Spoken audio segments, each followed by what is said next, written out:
한때 LG를 응원하던 소년이 있었습니다.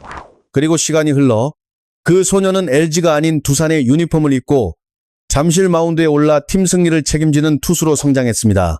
2025 신인 드래프트에서 2라운드 전체 16순위로 이름이 불렸지만 정작 드래프트 현장에는 초청조차 받지 못해 집에서 TV를 통해 결과를 지켜봐야 했던 선수. 그렇다면 현재 그의 위치는 어디일까요? 프로 2년차 시즌을 보내고 있는 그는 현재 두산 선발진 가운데 가장 뛰어난 성적을 기록 중입니다. 4승 2패, 평균 자책점 3.29. 이제는 단순히 가능성만 이야기하는 유망주라는 표현으로 설명하기 어려운 단계에 올라섰습니다. 오늘 이야기의 주인공은 바로 두산 베어스의 최민석입니다.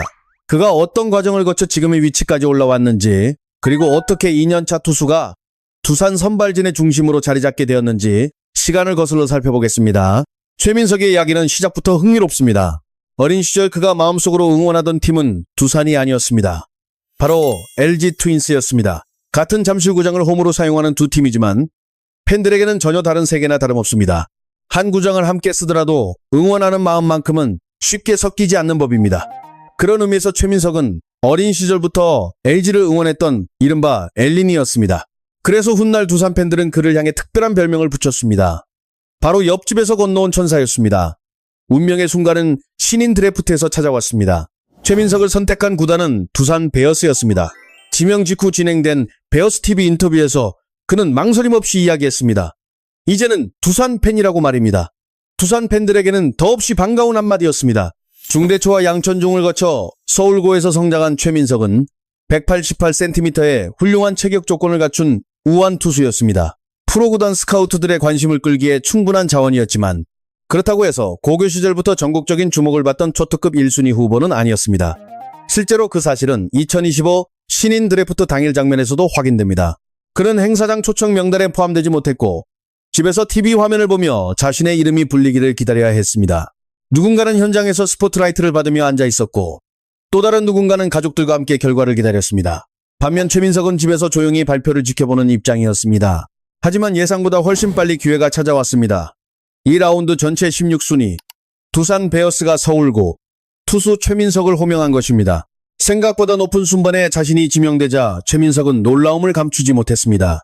학교 측의 연락을 받은 그는 곧바로 드래프트 현장으로 이동했습니다. 다행히 집에서 행사장까지는 차량으로 약 10분 거리였습니다.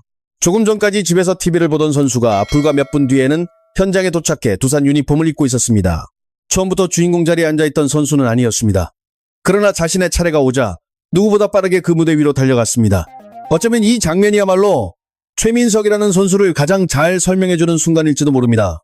출발선은 화려하지 않았습니다. 하지만 기회가 눈앞에 나타났을 때 그는 단 한순간도 망설이지 않았습니다. 고교 시절의 최민석은 포심 페스티벌을 중심으로 승부하는 유형의 투수였습니다. 대부분의 투수들이 그렇듯 가장 빠른 직구로 타자를 압도하는 모습을 꿈꿨습니다. 하지만 프로 무대에 입성한 뒤 그는 자신의 공을 훨씬 냉정하게 분석했습니다. 최민석은 스스로 판단했습니다. 자신의 포심 페스티벌이 리그를 지배할 만큼 특별한 무기는 아니라는 사실을 말입니다. 어린 선수에게 이런 인정은 결코 쉬운 일이 아닙니다. 많은 유망주들은 구속이 조금만 더 오르면 된다고 생각합니다. 언젠가는 더 강한 직구를 던질 수 있다고 믿기 마련입니다. 그러나 최민석의 선택은 달랐습니다. 모두와 같은 방식으로 속도를 경쟁하기보다 자신만의 강점을 만드는 길을 택했습니다. 그리고 그 답으로 선택한 구종이 바로 투심 페스티벌이었습니다. 강한 포심으로 정면 승부를 펼치는 투수가 아니라 움직임이 살아있는 공으로 타자의 중심을 빗나가게 만드는 투수, 상대를 압도하기보다는 불편하게 만드는 유형의 투수, 그것이 최민석이 그려낸 새로운 방향이었습니다. 이 결정은 예상보다 빠르게 성과를 냈습니다. 2025 시즌 1군 데뷔 무대에서 그는 투심과 슬라이더를 앞세워 충분한 가능성을 증명했습니다. 물론 모든 순간이 순탄했던 것은 아닙니다. 고졸 신인답게 흔들리는 장면도 있었고 완성도를 높여야 할 부분 역시 남아 있었습니다. 그럼에도 분명하게 확인된 사실이 있었습니다. 최민석은 단순히 공이 빠른 유망주가 아니라는 점이었습니다. 움직이는 구질을 활용해 타자를 처리할 줄 아는 투수라는 평가가 뒤따랐습니다. 두산 역시 그 가능성을 높게 본 것으로 보입니다. 당장은 완성형 선발 자원은 아니었지만 성장 방향만 제대로 잡는다면 충분히 선발 로테이션의 한 축으로 육성할 수 있는 제목이었습니다. 최민석은 바로 그런 유형의 선수였습니다. 그리고 2026 시즌 그는 한 단계 더 발전한 모습으로 돌아왔습니다. 가장 눈에 띄는 변화는 컷 페스티벌, 즉 커터의 장착이었습니다. 지난 시즌에 최민석이 투심과 슬라이더를 중심으로 간간히 포크볼을 섞어 던졌다면 이번 시즌에는 여기에 커터라는 새로운 무기가 추가됐습니다. 단 하나의 구종이었지만 효과는 상당했습니다. 이유는 명확했습니다. 투심과 커터는 서로 정반대 방향으로 움직입니다. 투심은 우타자 기준 바깥쪽에서 안쪽으로 파고드는 궤적을 만들고 커터는 반대로 바깥쪽으로 미끄러지듯 빠져나갑니다.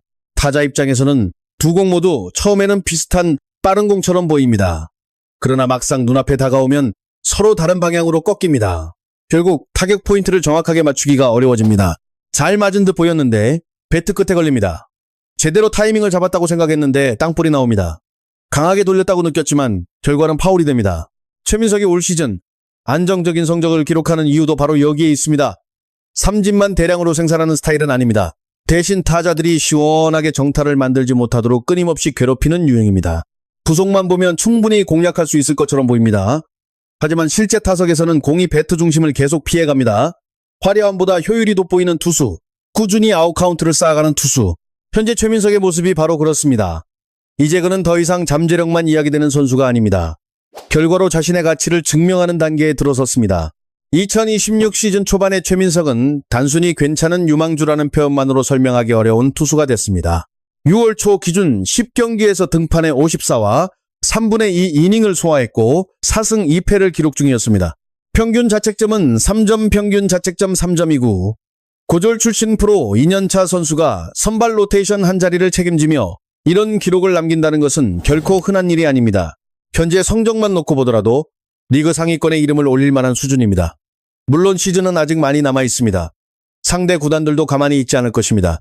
투심이 어떤 코스로 형성되는지, 커터를 활용하는 시점은 언제인지, 주자가 나갔을 때 어떤 패턴으로 승부하는지 하나하나 분석할 것입니다. 하지만 여기서 가장 중요한 사실은 따로 있습니다. 최민석은 이미 자신만의 무기를 가진 투수라는 점입니다. 단순히 빠른 공에 의존하는 유형이 아닙니다. 투심과 커터의 움직임을 활용해 타자의 타이밍과 시선을 흔들 줄 아는 선수입니다. 그렇기 때문에 이번 시즌 성과를 단순한 돌풍이나 일시적인 결과로만 해석하기는 어렵습니다. 운에 기대어 버티는 것이 아니라 스스로 설계한 방식으로 상대 타자를 공략하고 있기 때문입니다.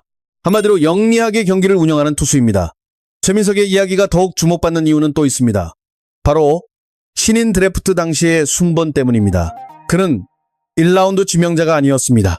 2025 신인 드래프트에서 이 라운드 전체 16순위로 프로 무대에 입성했습니다. 다시 말해 당시에는 그보다 높은 평가를 받은 신인 선수가 15명이나 있었다는 의미입니다. 물론 이 라운드 16순위 역시 결코 낮은 순번은 아닙니다. 그러나 팬들의 시선은 대부분 1라운드 선수들에게 집중됩니다. 전체 1순위가 누구인지, 계약금을 얼마나 받았는지, 곧바로 1군 전력으로 활용 가능한 선수는 누구인지가 화제의 중심이 되곤 합니다. 하지만 드래프트 순번은 어디까지나 출발선일 뿐입니다. 현재까지의 성과를 기준으로 보면 2025 드래프트 출신 투수 가운데 WAR 부문 선두는 최민석입니다. 김영호와 정우주, 배찬승 역시 좋은 평가를 받는 투수들입니다. 정현호는 전체 1순위로 선택된 특급 유망주였습니다. 그럼에도 지금까지 누적된 가치만 비교하면 최민석이 가장 앞서 있습니다.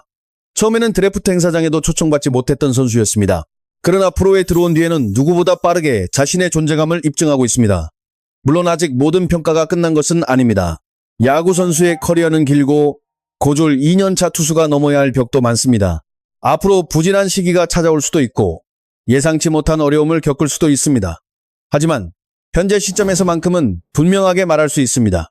두산은 2025 신인 드래프트 2라운드에서 엄청난 재능을 선택했습니다. 최민석은 아직 완성형 투수가 아닙니다. 2006년생 선수이며 프로 생활도 이제 2년 차에 불과합니다. 성장 과정에서 실패를 경험할 수도 있고 흔들리는 순간도 반드시 찾아올 것입니다. 그러나 한 가지는 확실합니다. 이 선수는 이미 어떻게 살아남아야 하는지를 알고 있습니다. 어린 시절 LG를 응원하던 소녀는 지금 두산 유니폼을 입고 있습니다. 드래프트 현장에 초대받지 못했던 2라운드 투수는 이제 2025 신인 드래프트 투수들 가운데 가장 높은 위치를 향해 달리고 있습니다. 포심만 고집하지 않았기에 새로운 길을 찾을 수 있었습니다. 투심으로 경쟁력을 만들었고 이번 시즌에는 정반대 움직임을 가진 커터까지 더했습니다. 해마다 새로운 무기를 장착하며 진화하는 투수. 그래서 두산 팬들의 기대가 커지는 것은 어쩌면 당연한 일인지도 모릅니다. 과연 최민석은 곽빈의 계보를 이어 두산의 새로운 토종 에이스로 성장할 수 있을까요? 아니면 아직 더 많은 검증이 필요한 젊은 선발 투수일까요? 여러분의 생각은 어떠신가요? 댓글로 의견을 남겨주시기 바랍니다. 앞으로도 한 선수의 성장 과정과 기록, 그리고 숨겨진 이야기를 깊이 있게 따라가는 야구 다큐멘터리 콘텐츠를 계속 만나보고 싶다면 구독과 좋아요, 알림 설정까지 부탁드립니다. 시청해주셔서 감사합니다.